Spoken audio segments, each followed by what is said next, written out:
इस वीडियो में हम लोग एटॉमिक स्ट्रक्चर चैप्टर का एनालिसिस करेंगे। किसी भी एग्जाम की प्रिपरेशन में जितना ज्यादा इंपॉर्टेंट होता है आपका हार्डवर्क डालना, उतना ही इंपॉर्टेंट स्ट्रैटेजी बिल्डअप करना भी होता है। किस चैप्टर में से आपको क्या क्या चीजें पढ़नी चाहिए, उस चैप्टर में क्या क्या चीजें आपके सिलेबस का पार्ट है, यह सब पता होना बहुत ज्यादा जरूरी है। तभी आप ज्यादा अच्छे से उस चैप्टर को और प्रिपेयर कर सकते हो। जितना ज्यादा आपको पता होगा कि इस चैप्टर में कौन कौन से टॉपिक आने वाले हैं, आप उतना अच्छे से उसको सिस्टमैटिकली प्रिपेयर कर पाओगे। और जितना अच्छे से कोई चैप्टर प्रिपेयर करोगे, उतना ही आप अपने आप को एग्जाम के लिए कॉन्फिडेंट फील कर पाओगे।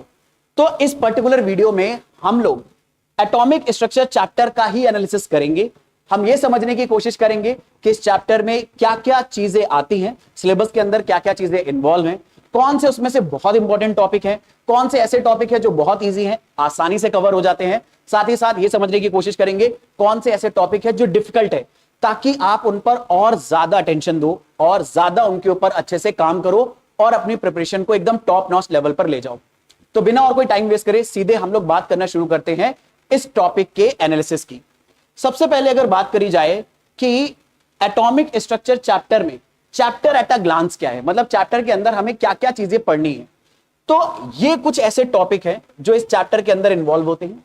जैसे कि डिफरेंट टाइप के सब एटॉमिक पार्टिकल कौन से हैं, उनकी डिस्कवरीज कैसे हुई थी, इलेक्ट्रॉन प्रोटॉन न्यूट्रॉन की डिस्कवरी के लिए कौन से एक्सपेरिमेंट रिस्पॉन्सिबल थे, हमें इनके बारे में डिटेल में डिस्कस करना है इस चैप्टर में। ये आपके सिलेबस का पार्ट है, एनसीईआरटी में भी गिवन है। और आपको पता है कि एनसीईआरटी में जो जो चीजें गिवन है उसके ऊपर कभी भी क्वेश्चन आपके एग्जाम में पूछा जा सकता है। फिर उसके बाद आता है डिफरेंट टाइप के एटम के मॉडल, कि हम एटम को कैसे हम लोगों ने समझना स्टार्ट करा।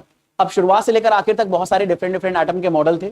जैसे सबसे पहले हमें डाल्टन का मॉडल मिला था, उसके बाद थॉमसन ने अपना एक मॉडल दिया था, रदरफोर्ड का मॉडल आया, बोर का मॉडल आया। ऐसे ही डिफरेंट एटम के मॉडल्स क्या है हमें ये समझने हैं। उसके बाद सबसे इंपॉर्टेंट चीज आ जाती है क्वांटम मैकेनिक्स, जिसमें हम क्वांटम नंबर्स के बारे में बात करते हैं। इस चैप्टर का आप ये जान के चलो कि ये टॉपिक बहुत ज्यादा इंपॉर्टेंट है। क्वांटम नंबर्स के ऊपर बहुत सारे क्वेश्चन हर साल आपके एग्जाम में आते हैं, तो ये आपके सिलेबस का एक इंटीग्रल पार्ट है, इसे बहुत अच्छे से पढ़ना होता है। तो ये तीन टॉपिक हमारे सिलेबस का पार्ट है। इसके बाद एटॉमिक स्पेक्ट्रा, ये एक टॉपिक है। एटॉमिक स्पेक्ट्रा में आपको ये पढ़ना होता है कि हाइड्रोजन जैसे जो एटम्स होते हैं, जब आप इनको बहुत ज्यादा एनर्जी प्रोवाइड कर दो तो ये खुद अपने अंदर से लाइट एमिट करते हैं। बिल्कुल वैसे ही जैसे सन से लाइट आती है, ऐसे ही लाइट एमिट करते हैं। अब सन से आने वाली लाइट को जब आप प्रिज्म से पास करते हो तो वो कई सारे कलर बैंड्स में टूट जाती है। ऐसे ही हाइड्रोजन से आने वाली लाइट भी जब आप प्रिज्म से पास करते हो वो बहुत सारे अलग अलग कलर बैंड्स में टूट जाती है, और इन्हीं कलर बैंड्स को हम स्पेक्ट्रा बोलते हैं। ये स्पेक्ट्रा कैसे आया, बोर के मॉडल ने कैसे उसे जस्टिफाई करा, कैसे उनको फॉर्मुलास को जस्टिफाई करा, इस टॉपिक के ऊपर बहुत क्वेश्चन आते हैं। आपके लिए बहुत ज्यादा इंपॉर्टेंट है, ये आपको कवर करना होगा। दूसरा, dual nature of light and matter, इस चैप्टर का बहुत ही इंपॉर्टेंट टॉपिक है। लाइट और मैटर दोनों ही पार्टिकल और वेव नेचर शो करते हैं, तो वो कौन सी थ्योरी है, कौन से एक्सपेरिमेंट है जो लाइट और मैटर के डुअल नेचर को एक्सप्लेन करते हैं, ये सब आपको कवर करना है। और सबसे इंपॉर्टेंट चीज इस चैप्टर के अंदर जो सीखना है, जिसका आगे केमिस्ट्री में बहुत ज्यादा यूज होता है, वो है इलेक्ट्रॉनिक कॉन्फ़िगरेशन। अलग अलग एटम्स के हम इलेक्ट्रॉनिक कॉन्फ़िगरेशन कैसे लिखते हैं, एक्सेप्शनल इलेक्ट्रॉनिक कॉन्फ़िगरेशन क्या होते हैं, इनकी हेल्प से आप कैसे फाइंड आउट करते हो इलेक्ट्रॉन कौन से सबशेल में है, इलेक्ट्रॉन कौन से ऑर्बिटल में है, ये सब जानना बहुत ज्यादा जरूरी होता है। तो ये वो सारे टॉपिक हैं जो आपको इस चैप्टर के अंदर पढ़ने होते हैं। चेक मार्क लगा लो कि ये हर एक टॉपिक आपने बहुत अच्छे से कवर करा होना चाहिए, तभी आप मानोगे कि ये आपका चैप्टर जो है ये कंप्लीशन की तरफ जा रहा है। अगर आप कोई भी टॉपिक छोड़ रहे हो तो इसका मतलब है थोड़ा बहुत बैकलॉग रह जाएगा।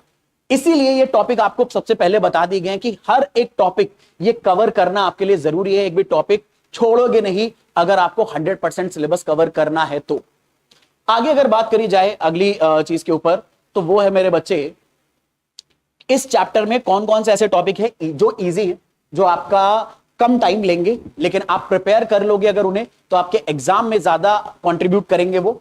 अगर उनके बारे में बात करें तो जो इजी टॉपिक्स हैं वो है एटॉमिक मॉडल्स, जो हमने डिफरेंट एटम के मॉडल डिस्कस करे थे, वो इजी टॉपिक है, क्योंकि इनमें बेसिकली मैं आपको एटम के मॉडल्स के बारे में जो अलग अलग साइंटिस्टों ने दिया है उसको जानना है। जैसे डाल्टन ने क्या दिया था, थॉमसन ने क्या दिया था, रदरफोर्ड और बोर का मॉडल क्या है, ये जानने में आपका इंटरेस्ट है। इजी टॉपिक है, आराम से आप इसे अंडरस्टैंड कर सकते हो, बहुत ज्यादा टाइम ये आपका नहीं लेते।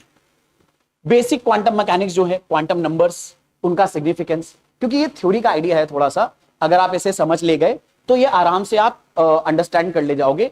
लेकिन ये बेसिक्स ऑफ क्वांटम मैकेनिक्स है, पूरा क्वांटम मैकेनिक्स नहीं। पूरा क्वांटम मैकेनिक्स तो मान के चलो एक डिफिकल्ट टॉपिक के अंदर आएगा।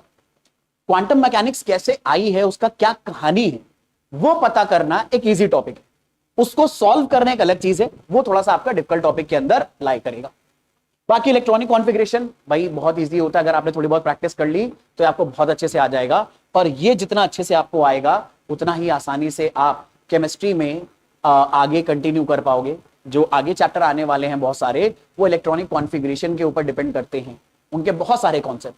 तो ये इजी है, आराम से कवर कर सकते हो आप, बहुत टाइम नहीं लेगा और इजी टू अंडरस्टैंड भी है। अब आगे अगर बात करें कौन से डिफिकल्ट टॉपिक्स हैं, उनके बारे में अगर चर्चा कर ले थोड़ी सी, तो डिफिकल्ट टॉपिक में क्वांटम मैकेनिक्स का वो पार्ट आता है जो आपसे कैलकुलेशन की डिमांड करता है, जिसमें आपको अलग अलग तरह के क्या नाम है क्वांटम नंबर्स निकालने होते हैं, श्रोडिंगर वेव इक्वेशन को समझना होता है, ठीक है। डिफरेंट प्रिंसिपल्स आते हैं, जैसे हाइजेनबर्ग अनसर्टेनिटी प्रिंसिपल आता है। ये थोड़ा सा डिफिकल्ट टॉपिक की तरफ आ जाते हैं, जहां पर न्यूमेरिकल्स का ज्यादा कॉन्ट्रीब्यूशन होता है। इससे पहले जहां पर क्वांटम मैकेनिक्स के बेसिक के बारे में बात करी थी, वो इजी टॉपिक था क्योंकि वो बेसिक थे, क्वांटम नंबर्स क्या होते हैं, उनका सिग्निफिकेंस क्या होता है।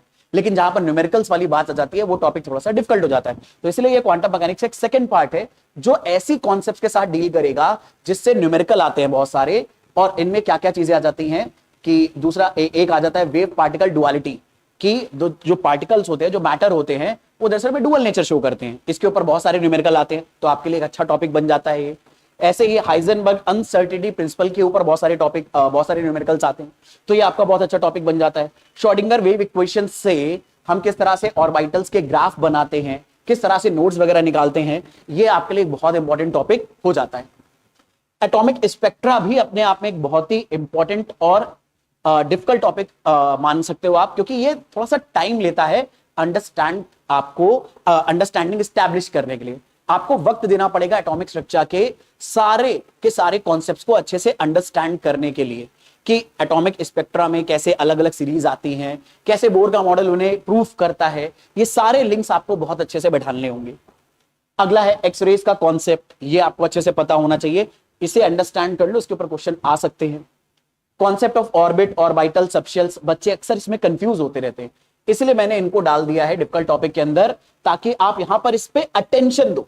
अब देखो ये एक ऐसा टॉपिक है ना जो थोड़ा सा आप ऐसा मान सकते हो आपके लिए इंपॉर्टेंट बहुत ज्यादा है, और ऐसा है कि बच्चे टू बच्चे, स्टूडेंट टू स्टूडेंट, ये दरअसल में डिफिकल्ट और इजी के बीच में वैरी कर सकता है। कुछ ऐसे स्टूडेंट्स भी होते हैं जो ऑर्बिट, ऑर्बिटल, सबशेल्स के कॉन्सेप्ट को बहुत इजीली अंडरस्टैंड कर ले जाते हैं और एक ही बार में आराम से पूरा का पूरा चैप्टर, पूरे इस चैप्टर के इस टॉपिक को आराम से कवर कर ले जाते हैं। लेकिन कई बार बहुत सारे स्टूडेंट्स को स्ट्रगल होती है, इसलिए मैंने यहां पे डाल दिया है ताकि आप इस पर ज्यादा ध्यान दो। डिफिकल्ट टॉपिक के अंदर इसलिए इनको डाला गया है ताकि आप बहुत ज्यादा टाइम दो इसके ऊपर और अच्छे से अंडरस्टैंड करो, क्योंकि जितना बेटर अंडरस्टैंडिंग ऑर्बिट, ऑर्बिटल और सबशेल्स की होगी, उतना आगे केमिस्ट्री आपको बहुत ज्यादा आसान लगने लगेगी। खास तौर पे केमिस्ट्री के वो पार्ट जिनमें केमिकल रिएक्शंस, स्ट्रक्चर और इस तरह के कॉन्सेप्ट्स इन्वॉल्व होंगे। फिर अगला dual nature of light and matter, इसमें भी बहुत सारे न्यूमेरिकल्स आते हैं, तो इसलिए मैंने इसको डिफिकल्ट टॉपिक के अंदर रख दिया है ताकि आप इन पे और ज्यादा वक्त अपना लगाएं, अच्छे से इसको समझें, क्योंकि इसको समझने में थोड़ा सा टाइम लगता है और कई बार बच्चे इसके न्यूमेरिकल्स को गलत करते हैं। डिफिकल्ट टॉपिक में रखने का यह मतलब नहीं है अकेले कि टॉपिक बहुत डिफिकल्ट है, समझ में नहीं आएंगे। डिफिकल्ट टॉपिक से यहां पर रखने का मतलब यह है आपको इन पर ज्यादा समय देना है इनको अंडरस्टैंड करने के लिए, क्योंकि ये बहुत इंपॉर्टेंट टॉपिक है इस चैप्टर के अंदर से। आगे अगर बात करी जाए तो अब इस चैप्टर के अंदर ये सारे टॉपिक कवर करने के लिए प्री रिक्विजिट्स क्या हैं, मतलब आपको क्या क्या चीजें पहले से आनी चाहिए, ठीक है। तो अगर हम बात करें प्री रिक्विजिट्स की, तो प्री रिक्विजिट्स में ये कुछ बेसिक चीजें आ जाएंगी, जैसे सिंपल सी बात, बेसिक प्रिंसिपल ऑफ केमिस्ट्री, कि यार दरअसल में केमिस्ट्री के बेसिक प्रिंसिपल क्या क्या हैं, आप केमिकल रिएक्शन कैसे लिखते हो, केमिकल इक्वेशन कैसे लिखते हो, लॉ ऑफ केमिकल कॉम्बिनेशन से रिलेटेड क्या क्या बातें हैं, कुछ बेसिक्स आपको पता होना चाहिए। एटम क्या होता है, मॉलिक्यूल क्या होता है, इस तरह की बेसिक चीजें आपको पता होनी चाहिए। उसके बाद इस चैप्टर को पढ़ने के लिए कुछ बेसिक मैथ आपको आनी चाहिए। बेसिक मैथ जैसे एल्जेब्रा, पावर्स के कॉन्सेप्ट आपको पता होने चाहिए, थोड़ी बहुत कैलकुलस आपको अगर आती है, ग्राफ की नॉलेज है, तो ये सब वो टूल्स हैं जो अगर आपको पता होंगे तो इस चैप्टर को अंडरस्टैंड करना आपके लिए आसान हो जाएगा। अगर आपको ग्राफ की नॉलेज कम है, ठीक है, इक्वेशंस एल्जेब्रा की नॉलेज कम है, तो पहले उस पर थोड़ा सा टाइम इन्वेस्ट करने की रिक्वायरमेंट होगी। आगे बात करें, थोड़ा बहुत फंडामेंटल ऑफ फिजिक्स की रिक्वायरमेंट होनी चाहिए। जैसे फिजिक्स के क्या क्या फंडामेंटल प्रिंसिपल्स हैं, कुछ ऐसे जिसमें हम वेव पार्टिकल डुअलिटी के बारे में बात करेंगे, क्वांटम मैकेनिक्स के बेसिक्स के बारे में बात करेंगे, इलेक्ट्रोमैग्नेटिक रेडिएशन के बारे में बात करेंगे। इसकी थोड़ी थोड़ी नॉलेज आपको होनी चाहिए। हालांकि इस चैप्टर को पढ़ने के दौरान ही ये सब चीजें आप कवर भी करते हुए चलते हो, लेकिन जितना ज्यादा इनको स्ट्रॉन्ग कर लोगे उतना ही आपके लिए आसान हो जाएगा इस चैप्टर को समझना और अपने एग्जाम के लिए इसे और बेटर तरीके से प्रिपेयर करना।